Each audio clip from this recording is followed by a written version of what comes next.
All right, hello. This video is particularly for Elijah for the question of question 6, part 2. So I assume you had no problem figuring out part 1, where you just had a single person, and that single person was about to have a pay that is less than 49,000. Okay, that was not a very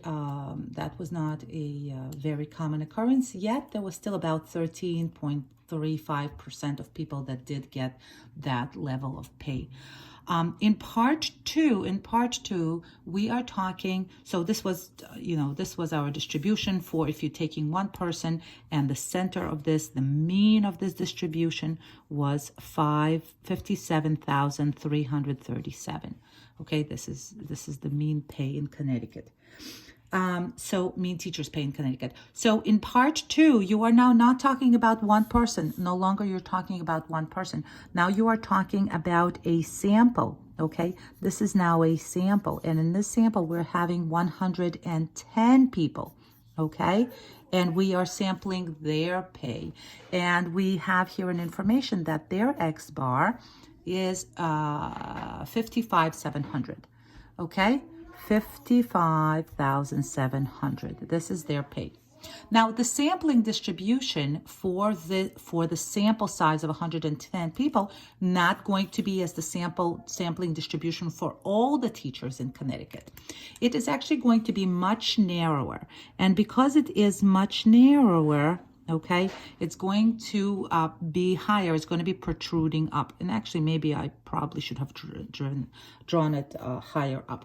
But it is not as dispersed. Why is it not as dispersed? Well, because we are taking samples of 110. And how does that affect our sampling distribution? Well, it becomes narrower. So now we have the sigma divided by the square root of the sample size.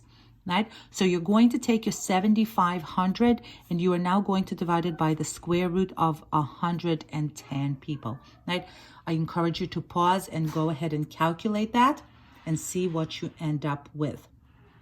Okay, I end up here with a number that is a little bit, that after the decimal, there is a lot of numbers. I'm actually going to carry all those numbers for a little bit, okay, for a few calculations, 0969. And I'm not going to round it just because I don't want to have little imprecisions creeping in. Okay, so that's my new standard deviation. So no longer when I'm going to be calculating my my z-score, okay, where is that cutoff? What is the probability of people having less than this cutoff? Okay, when I'm going to be calculating that z-score, I'm going to be using this rather than that. Okay, because now it's a sampling distribution. Okay, so what is the z-score for 55,700? Well, it's the same z-score that we do always, okay, minus the mean, 57,337, divided by the standard deviation. And again, I'm carrying all those digits with me just so that I would have a precise answer.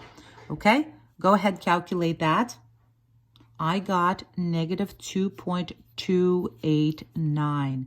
Now that I would actually round because I need to go and look it up in the chart. Okay, so I'm going to round it to negative 2.29. Okay, so what is the probability of my z-score being less than negative 2.29? Well, let's grab our trusty z-chart and go to negative 2.29, okay, at the very end of this, and I end up with with 0.11. Okay, so the probability of getting that extreme is going to be 0.011. Right? That, again, the biggest difference here is that now it's 110 people. Once it's 110 people, the sampling distributions becomes much narrower. It's much harder for an entire sample of people to get a pay as low as a single person. Okay? And that should solve that problem. If you have any other questions, let me know.